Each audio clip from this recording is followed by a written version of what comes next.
یہ ایک پر اثر اور سبق آموز کہانی ہے جو ایک ایسی لڑکی کے گرد گھومتی ہے جو دنیا کی رنگینیوں میں اتنی کھو گئی تھی کہ اس نے اپنے انجام کو بھلا دیا۔ غفلت کی نیند، ایک عبرت ناک کہانی۔ شہر کی سب سے چمکدار لائٹس اور سب سے مہنگی گاڑیاں زویا کی پہچان تھیں۔ زویا ایک نہایت حسین اور امیر گھرانے کی لڑکی تھی۔ اس کے لیے زندگی کا مقصد صرف نئے کپڑے، دوستوں کے ساتھ پارٹی اور سوشل میڈیا پر لائکس حاصل کرنا تھا۔ نماز، روزہ اور آخرت کی باتیں اسے بورنگ لگتی تھیں۔ جب بھی اس کی دادی اسے موت اور قبر کے امتحان کے بارے میں سمجھاتیں، زویا ہنس کر کہہ دیتیں، دادی ابھی تو میری عمر ہی کیا ہے، یہ سب بڑھاپے کی باتیں ہیں۔ لیکن موت وقت اور عمر دیکھ کر نہیں آتی۔ ایک رات جب زویا ایک پارٹی سے دیر سے گھر لوٹ رہی تھی، اس کی تیزی سے چلتی کار کا بیلنس بگڑ گیا۔ ایک زوردار دھماکہ ہوا اور اگلے ہی پل سب کچھ اندھیرا ہو گیا۔ زویا کی روح اس کے جسم سے نکل چکی تھی۔ اس نے دیکھا کہ لوگ رو رہے ہیں، اس کے جسم کو غسل دیا جا رہا ہے، لیکن وہ کسی کو پکار نہیں سکتی تھی۔ اندھیری قبر کا سفر۔ جب زویا کو قبر میں اتارا گیا تو اس نے محسوس کیا کہ وہ بالکل اکیلی ہے۔ وہ مٹی کی دیواریں، جنہیں وہ کبھی دیکھنا بھی پسند نہیں کرتی تھیں، اب اس کا ٹھکانہ تھیں۔ جیسے ہی آخری پتھر رکھا گیا اور لوگوں کے قدموں کی آہٹ ختم ہوئی، قبر کی دیواریں سرکنے لگیں۔ زویا نے چلانا چاہا، مجھے یہاں سے نکالو، مجھے ڈر لگ رہا ہے، مگر وہاں سننے والا کوئی نہیں تھا۔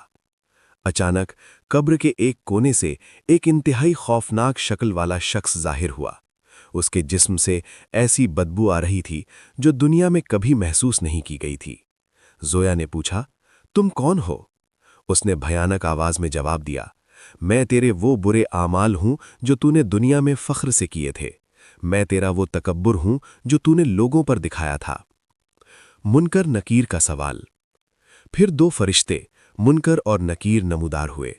ان کی آنکھیں بجلی کی طرح چمک رہی تھیں اور آواز گرجدار تھی۔ انہوں نے زویا سے پہلا سوال کیا، من ربک، تیرا رب کون ہے؟ زویا نے دنیا میں ہمیشہ فیشن اور لائف سٹائل کو اپنا خدا مانا تھا۔ اس نے کبھی دل سے اللہ کو یاد نہیں کیا تھا۔ اس نے کوشش کی کہ وہ کہے میرا رب اللہ ہے، مگر اس کی زبان ساتھ نہیں دے رہی تھی۔ وہ صرف ہکلا کر رہ گئی، مجھے نہیں پتا۔ دوسرا سوال ہوا، تیرا دین کیا ہے؟ زویا کا دین دنیا کی چکا چوند تھی، وہ یہاں بھی ناکام رہیں۔ تیسرا سوال جب رسول پاک صلی اللہ علیہ وآلہ وسلم کی ذات کے بارے میں ہوا تو زویا رونے لگی۔ اس نے ان کی سنتوں کا ہمیشہ مذاق اڑایا تھا۔ اس نے کہا، میں نے ان کے بارے میں سنا تو تھا پر کبھی ان کی پرواہ نہیں کی۔ عذاب کی ابتدا۔ فرشتوں نے غم و غصے سے کہا، نہ تو نے جانا نہ تو نے سمجھا۔ اچانک جنت کی ایک کھڑکی کھولی گئی تاکہ زویا وہ مقام دیکھ سکے جو وہ حاصل کر سکتی تھی اگر وہ نیک ہوتی، مگر پھر فوراً وہ کھڑکی بند کر دی گئی اور جہنم کی ایک کھڑکی کھول دی گئی۔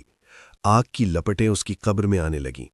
قبر نے اتنی زور سے اسے دبوچا کہ اس کی پسلیاں ایک دوسرے میں دھس گئیں۔ زویا کی چیخیں آسمان چیر رہی تھیں، مگر مٹی کی طبقوں نے انہیں وہیں دفن کر دیا۔ اس نے دیکھا کہ بڑے بڑے سانپ اس کی طرف بڑھ رہے ہیں۔ یہ وہ نمازیں تھیں جو اس نے قضا کی تھیں، جو اب عذاب بن کر آئی تھیں۔ ایک موقع، خواب یا حقیقت؟ زویا کی چیخ نکل گئی، یا اللہ مجھے ایک موقع دے دو۔ اچانک زویا کی آنکھ کھل گئی۔ اس کا پورا جسم پسینے میں شرابور تھا۔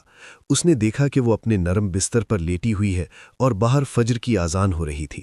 وہ خواب اتنا حقیقی تھا کہ زویا کو اپنے جسم پر قبر کی مٹی کی گرمی محسوس ہو رہی تھی۔ وہ فوراً اٹھی، وضو کیا اور جانماز پر گر کر زار و قطار رونے لگی۔ اس نے اس دن سچا توبہ کیا۔ اس نے سمجھ لیا تھا کہ دنیا کی یہ چمک دھمک صرف ایک دھوکہ ہے اور اصلی گھر وہی اندھیری قبر ہے جسے ہم نے اپنے اعمال سے روشن کرنا ہے۔ سبق: موت کا کوئی وقت مقرر نہیں۔ ہماری زندگی کا ہر پل ایک موقع ہے کہ ہم اپنے رب کو راضی کر لیں، اس سے پہلے کہ وہ مٹی ہمارا ہمیشہ کا ٹھکانہ بن جائے۔